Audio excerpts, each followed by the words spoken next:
Okay, so the world that is presented to us is one that is kind of presented through the prism predominantly of big business, of multinational corporations and of vested interests.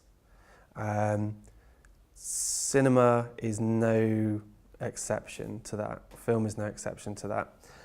So for me, teaching film is about pulling back the surface and looking at where the money comes from, who's involved with it, and why they're trying to get you to kind of to buy into the message that they're selling.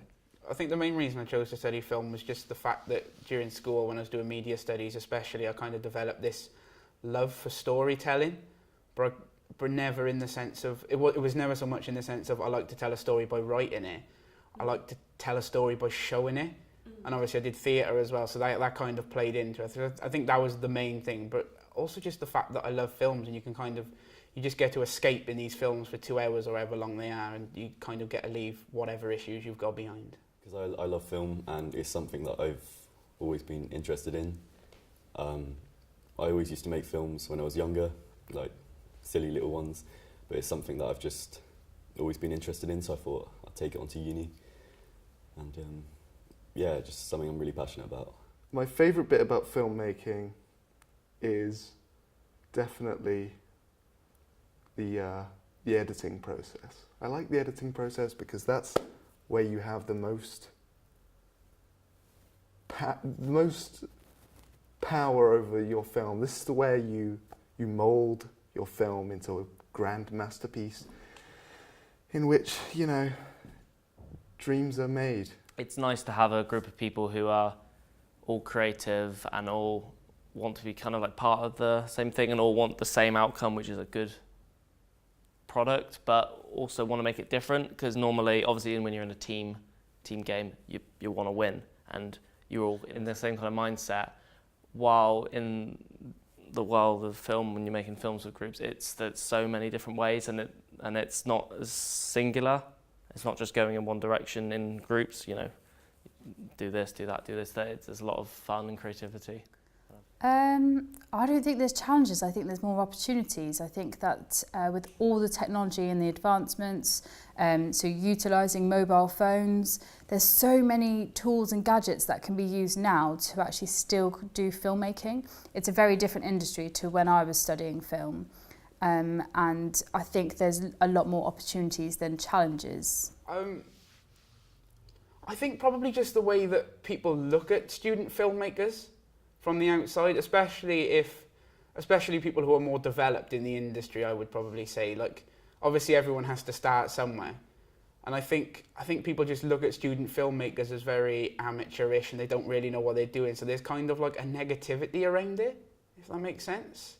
And I'd say I think that's one of the hardest things to get over, is the fact that someone is always going to look at you as a student filmmaker and not just a filmmaker. I think it's harder to get credibility because it's so easy to create a film, put it on YouTube, but essentially it's always down on experience, and the moment that you start going through that process, you'll start to realise that you can do it. And I think the more experience you get from even just those little projects, it will then put you in good stead to actually enter into the film industry. A common misconception about student filmmakers is that they're all pretty bad at what they do. Actually, that's pretty true. It's not a misconception. We're all pretty bad at what we do. Yeah, I feel like people think it's like a DOS subject, that there isn't that much work that goes into it, where in actual fact there's so much work that goes into it. Like, they feel like they act like you just show up with a camera and do it, whereas obviously, you know, you have to plan everything, and then even editing can take so long. Like, I didn't realise how long editing actually is. Like, it takes me forever to edit, and yeah, when a few people act like I'm doing a really easy subject or that I'm not going to get anywhere with it, and that's really like annoying. I'm not sure, I guess it's just, you just got to have that creative mindset and just not be afraid to kind of steer away from the rules and because I feel like with any art form, there's no rules necessarily. So it's just having the confidence to just kind of express yourself in your own way. I think as long as you've got a passion for storytelling in some respect, however, and I think as long as you're willing to try stuff, you're not afraid to go out of your comfort zone and try something. You know, even if you think it's not going to work, I think if you're willing to try it and you've got a passion for it, then I think you can be a filmmaker. I think it's that simple. I mean, you've got to like enjoy it and want to do it, but you can always like experiment with it and just see if you're going to enjoy it. But no, I reckon anyone can do it. But then there's like a boundary between people that are actually able to do it and your classic student film titles and your transitions that are tacky. You are only a student filmmaker for a very short amount of time. And when you graduate, unless you plan on going into a career in academia, the grade that you get is worth a very limited amount. It doesn't, people look and see what your experience is. It's, whether you get first, a 2-1, a 2-2 or third, it's literally 3 digits on your CV. People want to know what you've done with that. If all you do is focus on getting first, or focus on passing that module, or just getting those references, then you're missing out on the bigger picture. Being a student gives you the freedom to experiment, and that's kind of the thing that I think is the most important thing for anybody that goes to university, anybody that wants to be a filmmaker.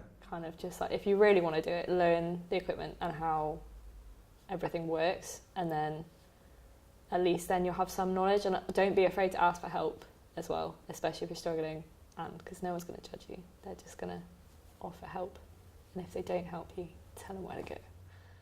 I would just say go for it. I would say don't be afraid to go for it. Don't. I mean, you're going to go through a love-hate relationship with any idea that you come up with. The more time you spend on it, there's a chance you're gonna start hating it at some point. But I would say stick with it. If you like the idea, I'd say make the film for yourself. If you're going to make a film, make it for yourself. Don't try and, because if you start to try and please everybody, then the film becomes something that you don't like, and then I think you're always going to hate that film. So I think if you make something for yourself mainly, and just go for it, and I think that's the best advice I could give.